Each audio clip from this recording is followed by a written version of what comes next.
So hello everyone, आज हम लोग बेसिकली बात करेंगे। पिछले लेक्चर में हम लोगों ने देखा था किस तरह से हम लोग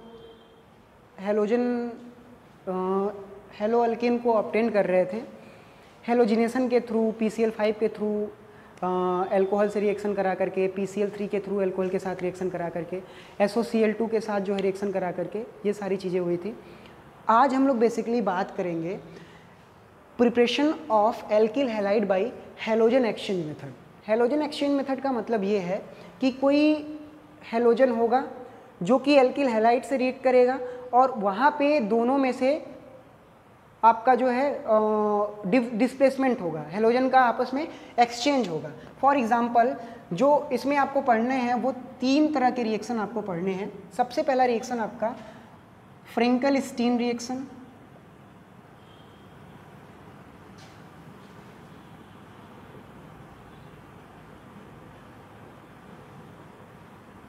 दूसरा आपका है first Swarts reaction, Swarts reaction, and जो आपका तीसरा होगा वो होगा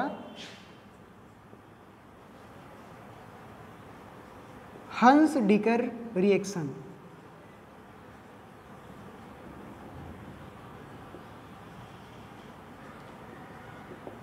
पहली बात ये कि ये तीनों नेम रिएक्शन हैं जो कि बहुत ही इंपॉर्टेंट हैं, वेरी इंपॉर्टेंट रिएक्शन है ये।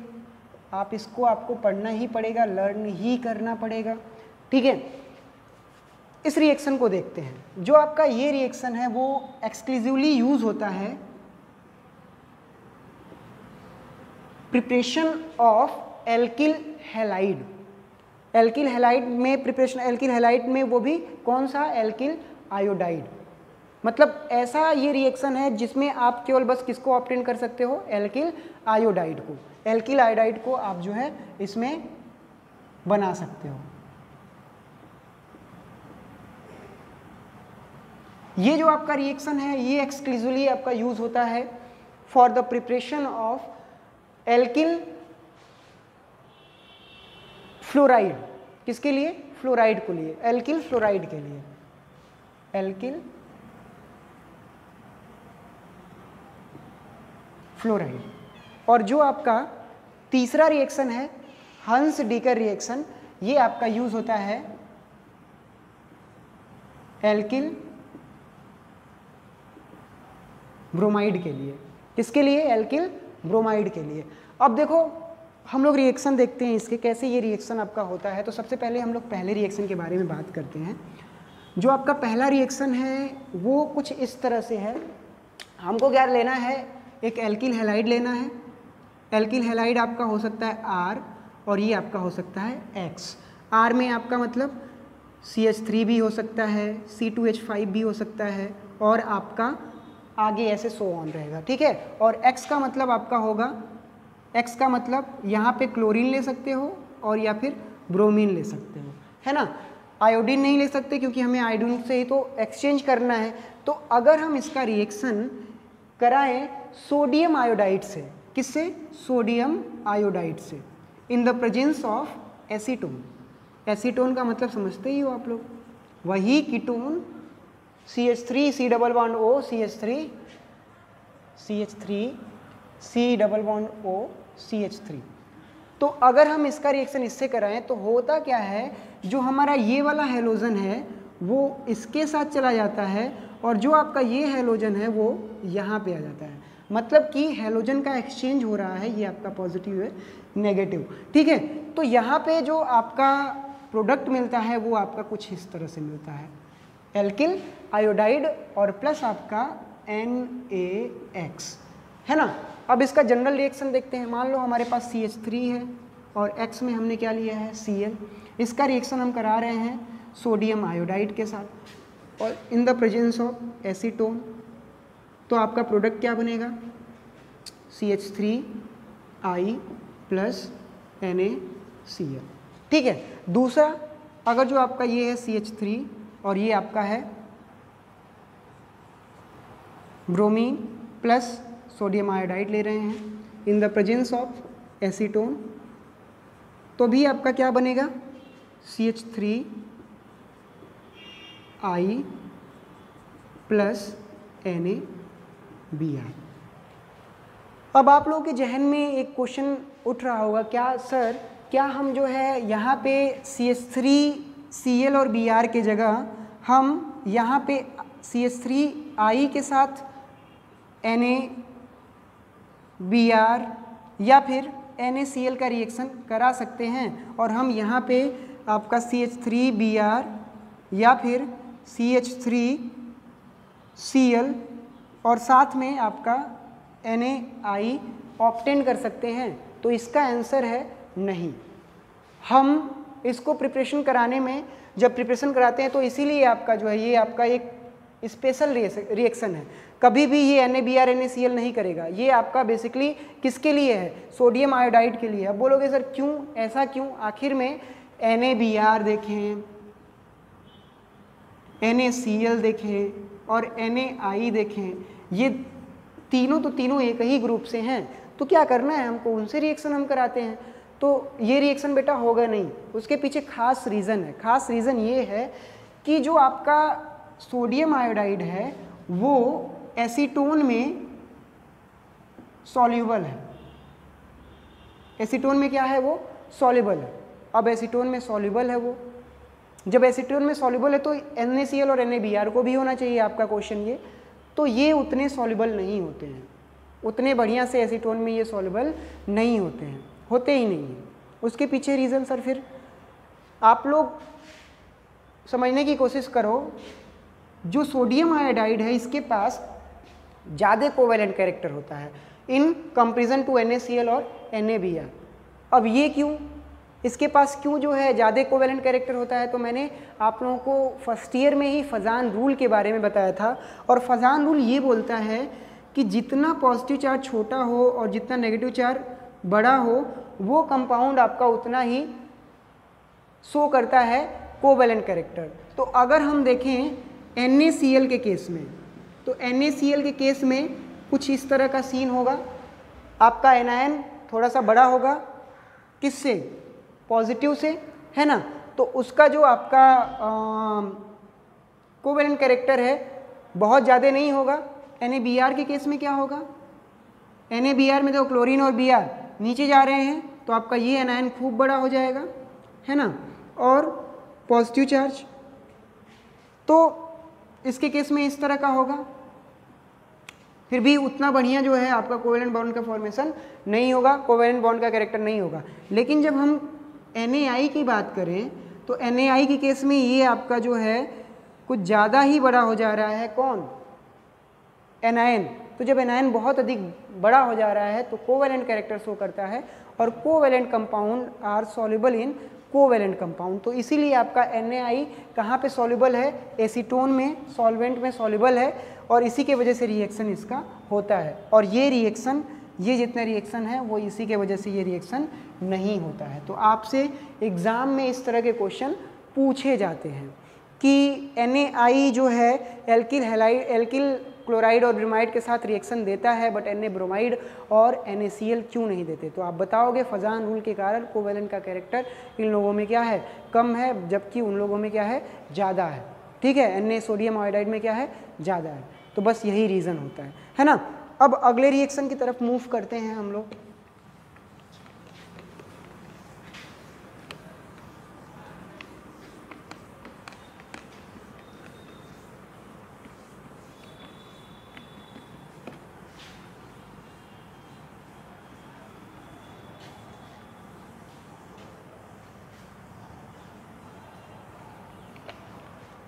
अगले रिएक्शन की हम लोग मूव करते हैं। दूसरा है आपका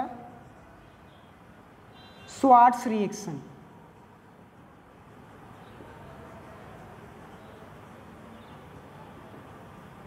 स्वार्ट्स रिएक्शन ये आपका एक्सक्लूसिवली यूज होता है कहाँ पे भाई? किसके प्रिपरेशन में? बताओ, अभी बताया मैंने, एल्किल फ्लोराइड के केस में। किसके केस में? Alkyl fluoride. ठीक है, तो ये आपका एल्किल फ्लोराइड को ऑब्टेन करने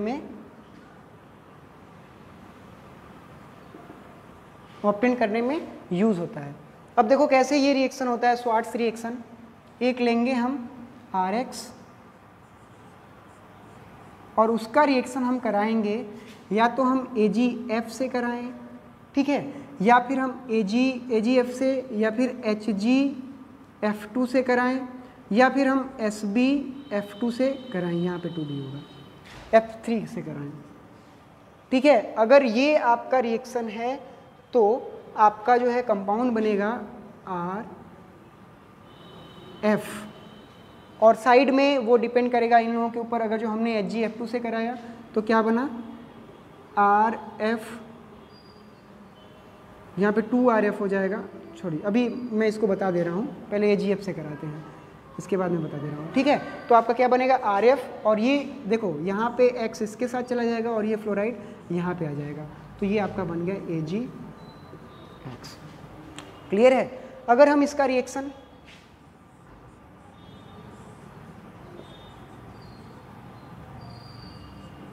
F2 के साथ कराएं तो क्या होगा, ये 2 मॉलिक्यूल होगा R का, ठीक है, 2 आपका फ्लोरीन है तो दोनों फ्लोरीन आपका यहाँ पे दोनों मॉलिक्यूल से जुड़ जाएंगे, और जो 2 क्लोरीन है वो किससे जुड़ जाएंगे, Hg से। तो आपका जो प्रोडक्ट बनेगा वो बनेगा 2RF प्लस Hg2, और ये आपका X2 है ना। अगला देखो, अगर हम Sb3 से कराएं इसका रिएक्शन तो 3R को लेना पड़ेगा,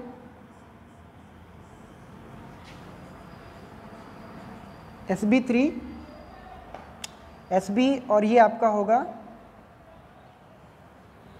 F2 है यहाँ पे, तो यहाँ पे आपका F3 हो जाएगा, है ना। तो ये आपका बन जाएगा 3RF प्लस SbX3, तो ये कंपाउंड बनेगा। अगर जो हम उसका एग्जाम्पल ले लें तो एग्जाम्पल देख लो, CH3Cl AgF is equal to CH3F plus AgCl। यहाँ पे अगर जो ले लें CH3Cl ले लें 2 कंपाउंड, तो ये आपका बन जाएगा Hg2F2, तो ये आपका 2 मॉलिक्यूल CH3F प्लस Hg2Cl2, है ना। यहाँ पे अगर जो ले लें यहाँ पे Cl, और अगर जो यहाँ पे हम 2C3CH3 Br ले लें तो भी वही कंपाउंड बन जाएगा SbF3 2,3CH3, और ये आपका F, और यहाँ पे Sb3Cl3, ये आपका कंपाउंड मिल जाएगा। तो इस तरह का जो है आपका रिएक्शन होगा, किसके साथ, स्वार्ट्ज रिएक्शन में। जब हम इसका एल्किल हैलाइड का रिएक्शन किसके साथ कराएंगे, AgF के साथ या फिर Hg2F2 के साथ जो है हम रिएक्शन कराएंगे, तो इस तरह का जो है आपका कंपाउंड का फॉर्मेशन होगा, है ना। अब आगे देखते हैं हम, नेक्स्ट रिएक्शन हमारा क्या था, नेक्स्ट रिएक्शन था हमारा हंस-डीकर रिएक्शन, है ना। हंस-डीकर रिएक्शन, कहीं कहीं ये लोग हुंस-डीकर भी बोलते हैं, बट हमें बोलना है मेरे हिसाब से हंस-डीकर रिएक्शन। हंस-डीकर रिएक्शन जो है स्पेशली आपका फॉर्म होता है एक्सक्लूसिवली किसके लिए, एल्किल ब्रोमाइड के लिए।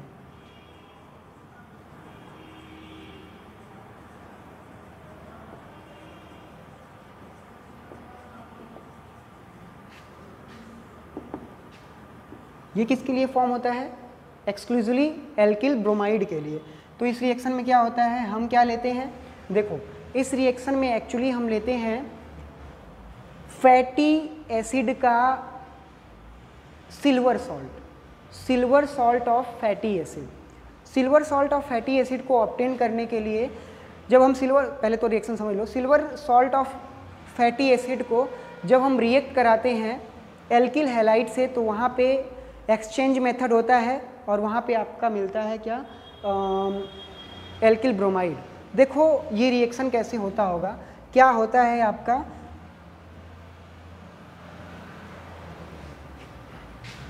यहाँ पे अगर जो हमारे पास CH3X है और सिल्वर सॉल्ट है किसका, फैटी एसिड का, तो फैटी एसिड का सिल्वर सॉल्ट आपका इस तरह से होता है Ag और ये प्लस। ऑप्टेन कैसे होता है, तो ये आप सिंपल सा समझो, यहाँ पे समझ लो, जब हम एसिड को बेस से रिएक्ट कराते हैं तो हमें क्या मिलता है, सॉल्ट मिलता है CH3 COO Br और आपका मिलता है वाटर, सॉरी Ag और आपका मिलता है वाटर। यही तो होता है एसिड और बेस के रिएक्शन में। तो ये आपका स्ट्रॉन्ग बेस है और ये आपका एसिड है, तो इसलिए इस रिएक्शन में आपको CH3CO सॉल्ट मिला, ये आप माइनस चार्ज और ये आपका पॉजिटिव चार्ज। इसका रिएक्शन हम जब क्या कराते हैं, किसके साथ, देखो किसके साथ करवा रहे हैं, CH3X के साथ। तो होता क्या है, यहाँ पे आपको जो प्रोडक्ट मिलता है वो होता है CH3Br in the presence of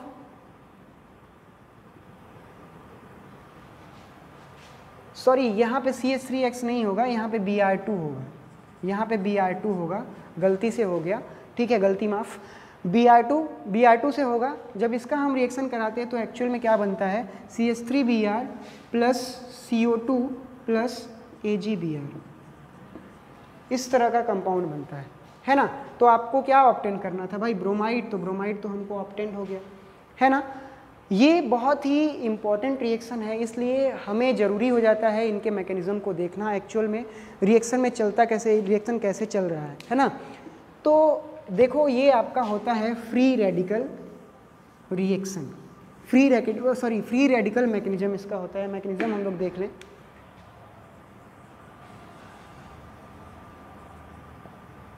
ये आपका फ्री रेडिकल, ठीक है, यहाँ पे लिख लेते हैं फ्री रेडिकल। और देखो वही सेम वाला हम प्रोसेस लिख लेते हैं, CH3 COO Ag plus minus plus Br2 is equal to CH3Br plus AgBr plus CO2। इस रिएक्शन को हम लोग देखते हैं मैकेनिज्म क्या होता है।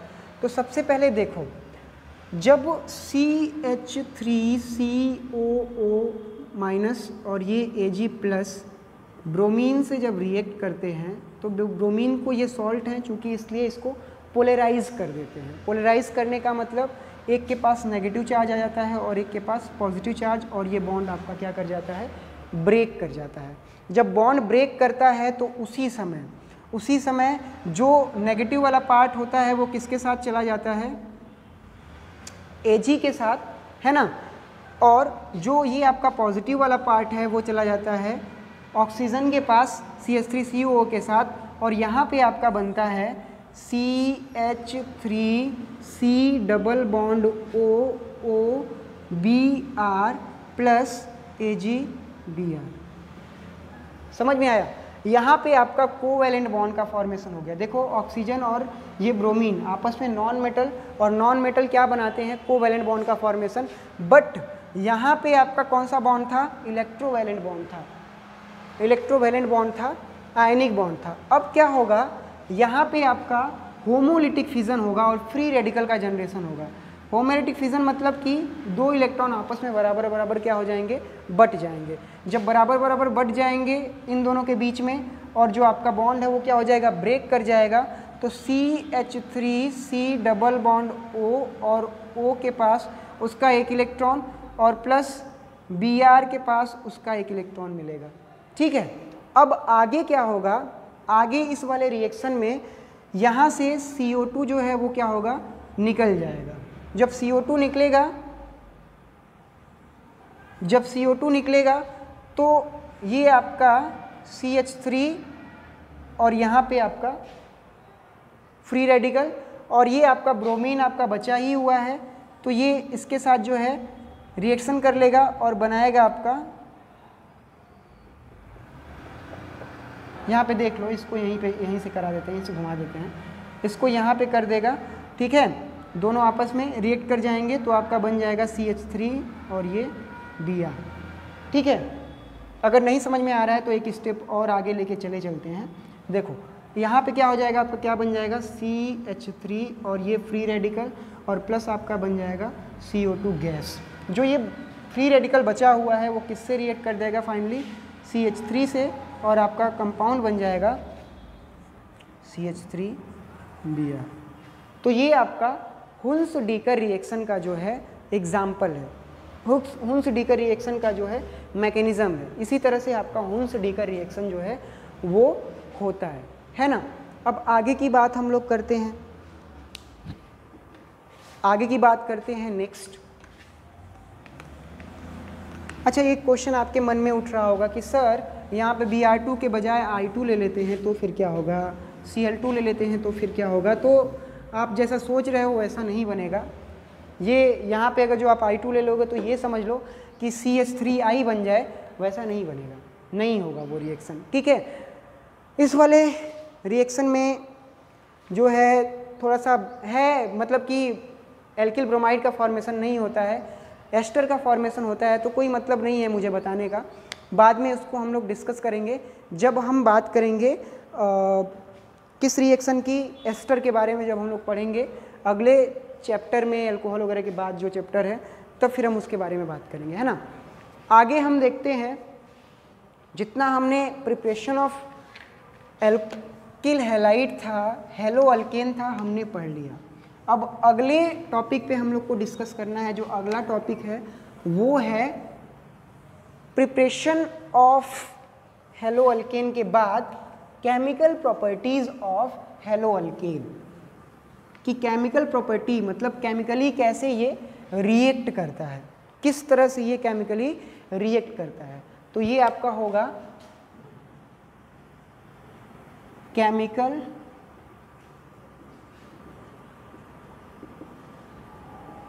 Reaction of halo alkanes, chemical reaction of halo alkanes.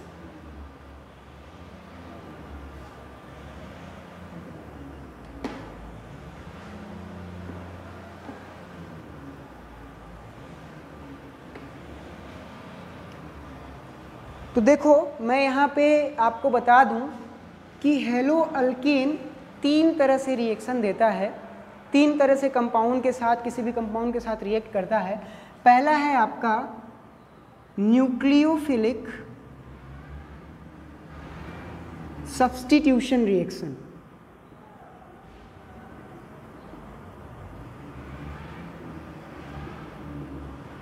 दूसरा है आपका न्यूक्लियोफिलिक सब्स्टिट्यूशन रिएक्शन। दूसरा क्या है बताओ, दूसरा जो है आपका elimination reaction.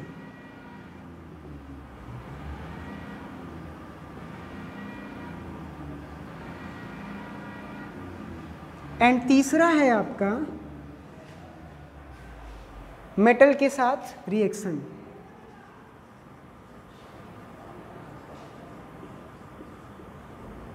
Reaction with metal. तो अब यहाँ पे हम समझते हैं, सबसे पहले हम बात करेंगे न्यूक्लियोफिलिक सब्स्टिट्यूशन रिएक्शन की। खैर न्यूक्लियोफिलिक सब्स्टिट्यूशन रिएक्शन को मैंने 11th में बहुत अच्छे से आप लोगों को बताया था, लेकिन फिर भी यहाँ पे ज़रूरत पड़ेगी